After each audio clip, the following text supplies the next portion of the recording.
the game. Hi, I'm Kelsa Dickey, the CEO of the Financial Coach Academy and my financial coaching business, Fiscal Fitness Phoenix. My coaching journey began more than a decade ago with me helping people for free from my dining room table. What was once a little business of mine has grown into a 7-figure company that employs a team of people. My goal is simple, to help you fall more and more in love with financial coaching. I believe financial coaching is the most rewarding way to make a living. If you are an aspiring financial coach or have been coaching for years, I'm here to help you create a business you love that gets your clients massive results. Let's get to it. Hey, financial coach, welcome to episode 67 of the podcast. Today, we're going to talk about how to not hate sales conversations. But first, a really quick update. Our semi-annual sale is happening this weekend. All of our specialty toolkits are 20% off for this weekend only. So through Monday, you can expand your coaching skills, get a 90-day financial coaching program, and deepen your relationship with your clients, all with our specialty toolkits. So don't delay. Head over to financialcoachingtoolkit.com right away to leverage your expertise by specializing and becoming more than just a budgeting or a debt payoff coach. All right, we are going to talk about selling today. I want to give you hopefully a fresh perspective and way of approaching your sales conversation that removes a lot of the ick that you might be feeling around sales.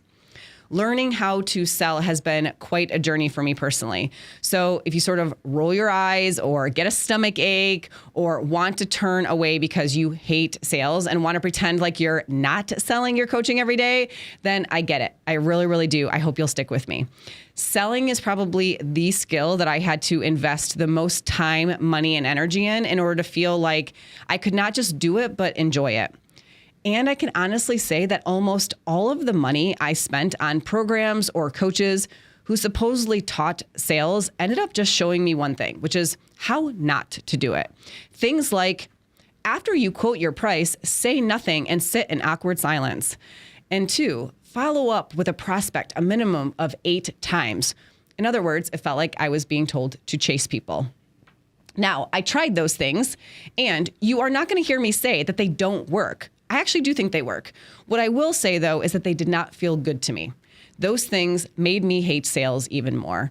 And similar to my philosophy with my clients, where buy-in is ultimately the most important thing when it comes to their results and the trajectory of their progress and performance with money, the same is true for us with our business. The more we enjoy something, the more we feel bought into it, the more likely we'll want to do it and not shy away from it, right? So I stayed committed to adopting an approach to sales that not only feels good, but also works really well for us. If you like this topic and you want even more of it, I'd love to invite you to enroll in the Financial Coach Academy. Module 4 of the core modules is titled Selling with Integrity, and it includes 4 lessons: how to bridge the gap, mindset of sales, energy of sales, and specific scripts and overcoming objections.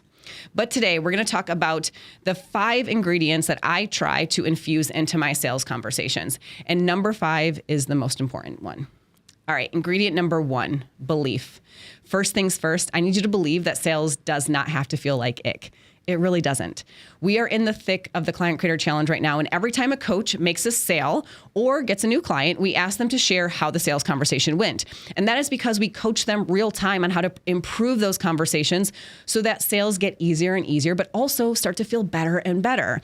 And one of the things that we will see in the updates is that a coach will say something like, "Oh my gosh, this conversation just flowed and it was so easy and I can't believe it went the way it did." The good thing is that once you experience it, it's easier to believe that it's possible because now you have proof. It's also easier to understand that a good sales conversation, what exactly it feels like. And once you know what it feels like, the better you'll be at paying attention to your own innate guardrails, if you will, as you do your sales conversations. Now, if you're listening to this and the only sales conversations you've had up until now are awkward and you have yet to experience a really positive sales conversation, I need you to first believe that it's possible. And then even as you are approaching a sales call or while you're in the middle of one, I need you to continue believing that it can be enjoyable, that it can feel good, and it doesn't have to feel awkward or feel icky at all. The feeling of ick is an actual indicator that you're probably off track and need to get back on course. The feeling of ick isn't something to ignore because we've all been told sales is just awkward. It's just the way it is. That is not true. That is a lie we've been told by people who sell it in a way that is simply icky, period. Okay? All right. Ingredient number 2, an invitation. I want you to think of sales as simply inviting someone to take the next step in their journey with you. It doesn't matter where in the client journey you are with the clients. At each step, we invite someone to take the next step. That's a sales conversation because it's an invitation to do the next thing. Money does not have to exchange hands for it to be a sales conversation. The reason it's important to think of sales in this way, simply as an invitation, is because I want you to think of all the times you invite someone to do something with you or for themselves where money is not exchanging hands or it's not something tied to you specifically and how that feels. Here's some examples. Hey, check out this podcast episode. Hey, you should read this book. I found it fascinating. What about talking to your husband about that gripe you have? Say you're sitting and having a drink with a friend, right? Do you want to grab coffee tomorrow morning? Think about how good it feels to extend those invitations. That is ideally how you'll feel when extending an invitation to work with you and for someone to receive your coaching. You are inviting them to get support. You're inviting them to get the results that you've probably been talking with them about. You're inviting them to solve their problem. You're inviting them to receive guidance from an expert. Another reason I think this is a critical aspect is because one mistake a lot of us make early on in sales is that we fail to actually invite the client to take the next step. We think they know what the next step is, or we maybe don't know what to say, or we feel awkward, or we assume that they can't afford it or won't want it. Lots of reasons that we don't extend the invitation. So an invitation is a really important ingredient. Ingredient number 3, education. For me, when it comes to inviting clients to take the next step, the perspective I keep is to educate and invite, but not convince. As soon as I start to feel convincing energy, that's a sign that I probably need to take a step back and focus on the client and what they're saying or not saying. Again, my innate guardrails are more clear to me now. When I get into convincing them of something, that feels icky to me. And because I believe sales conversations do not have to feel icky, that is my cue that I probably need to adjust. By educating and inviting, not pressuring, not convincing, the goal becomes to help the client now or in the future, whenever they are ready, and to simply let them know what the decision is. Sometimes clients ask questions, and it's not because they are stating an objection, which is how we can take it when we're already nervous or already in our own head about the sales conversation. The next time someone asks a question, or multiple during a sales conversation, think of it as an opportunity to educate them on the decision so that they can make a more informed, clear, and confident buying decision. We cannot possibly tell them everything they need to know about our program or about our offer on the first pass, right? That's when we get like the verbal diarrhea happening and they're kind of like, what are you saying right now? Like we try to tell them about every feature and every benefit of our program. Typically what we recommend is that you want to pick 1 to 2 main results that you know that client will get from your program and share those 2 specific things with them. Now, which 2 specific things you share are kind of a guess based on what you know about the client, the things they shared that are most important to them, the conversation up until that point. But because it's a guess, we don't always get it right. So they may have questions or want clarity. Personally, I love questions during sales conversations because they help me to articulate the value of what I think I can do for the client, but without the guesswork of what is most important to the client. If they are asking a question, they probably care about that thing. So now I know and can simply educate them on how that particular part of the program works. If people ask questions, they are interested. That is a good sign. Educating the person on the decision they're facing is a tasty ingredient. Ingredient number 4 for your sales conversations is patience. Yes, patience. I don't know about you, but most often when we think of sales, there is this frenzied, rushed, sort of like impatient sort of mindset that goes along with it. I'm not sure if you know what I mean. Adding patience as an ingredient to my sales conversations has really helped me over the years. And yet it is one of the ingredients that is missed most by sales trainings and coaches out there who teach this stuff. Just like when people hear the word budget, they think sacrifice or restriction. When people hear the word sales or selling, they think pressure or pushy or decide now, right? I believe that this puts so much unnecessary pressure on both you, the coach, and the client, and creates, in my opinion, a win-lose situation. This idea that we have to get a yes right now and anything other than a yes is a failure ends up creating this now or never or ultimatum-like energy around the conversation.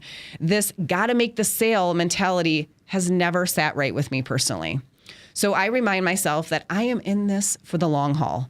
This financial coaching, this is my life's work, and I'm going to be doing it for a very long time. So I need this client right in front of me to say yes immediately, or will I be here when they're ready? I will be here when they're ready, and I want to make sure they know that. My sales philosophy doesn't need to have a sense of urgency to it because this isn't a get-rich-quick scheme for me. I want to be here to help people. I want to offer them my help. I want to educate or articulate the value of what I can do for them so that they know the decision that they're ultimately facing. And I want to help them make a clear and confident decision, whatever that decision may be. If you've ever done a call with me, either for the academy or for one of our specialty toolkits, all too often a coach will say at the end of the call, "This was so nice. I know what I want to do and I don't feel pressured at all. Thank you so much." And that's exactly the outcome I am shooting for with clients too. I am not shooting for a yes or a no specifically, and especially like right there on the spot. I'm shooting for a clear and confident decision, whatever that decision may be. I want you to think about every no you get as simply a not yet. At some point, when this conversation is done right, this prospect will come back around. And when they are ready, they'll come to me because of how this conversation was done. They know the door is open, that we would love to help them, and we know we can help them. And as soon as they're ready, we are here to do just that. The fifth and final ingredient is respect. I really felt like most of the methods I learned early on lacked a genuine level of respect, both for the client and for myself. That is why this one is the most important for me to share with you, Coach. You can be persuasive and still give folks agency in their buying decision. In fact, I would argue that doing so instills trust. And this trust, respect, and patience is what makes it so that they come back when they are ready. Oftentimes, salespeople will argue that you have to close the deal right then and there because most people, once they walk out or end the call, they're gone forever and you just lost it, right? So then the design of the sales conversation is then built to force a decision. But if you instead build trust and respect with the person, what I have seen is that they do come back. It might be a month later, a year later, sometimes it's 5 years later even. But they come back because of how you treated them and how they felt during this part of the conversation. And guess what? If you're in this for the long haul, then it doesn't matter when they say yes, just that they do. The typical sales approach is built around triggering the stress response, all for the sake of making a sale. And I want you to think about this. You've probably heard sales experts say, like I was saying earlier, that when you quote your price, you should stay quiet and not say anything because that awkward silence is uncomfortable for the client and that's what you want. It's uncomfortable for the client and that's what you want. There is literally a saying in sales that says, quote, "Whoever speaks first loses." Again, there's that win-loss dynamic created, right? Triggering a person's stress response, intentionally triggering a nervous system response for the sake of a sale. Can we just stop and think about that for a second? No wonder none of us like sales because we're treating people like crap when we do it. Okay. My philosophy on business is people over profits. That is not to say profits don't matter. I'm a numbers person and a CEO of a business as well. I just think people matter first. I will not put a person on edge to make a sale. Triggering a person's stress response, putting a person on edge is not a sign of respect, in my opinion. The 5 ingredients you need in your sales conversations are belief, invitation, education, patience, and respect. Here's what's not to do. Don't pressure them on timelines. That's risky. Don't try to move them forward too quickly. That's risky.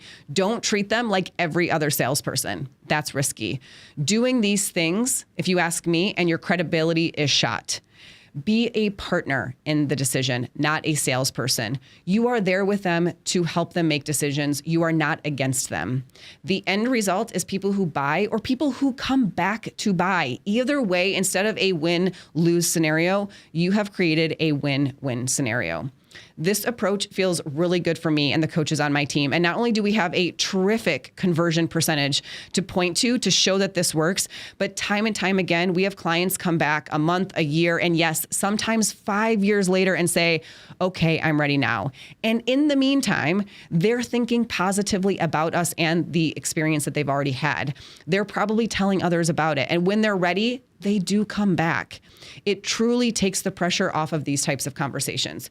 You will be amazed at how the entire energy of the conversation changes when you bring these 5 ingredients to your sales conversations. The client feels more calm. They aren't afraid to ask clarifying questions or show interest in what you're saying because they know it's not going to be like a shark circling around them, just waiting. It feels so much more collaborative. So it feels good and it works. Sales can feel good, coach. I hope you believe that. Next episode, I'm going to share with you how to stop spinning your wheels. If you feel like you're working hard, putting in time and effort, and wishing you could point to some better progress or results, the next episode is for you.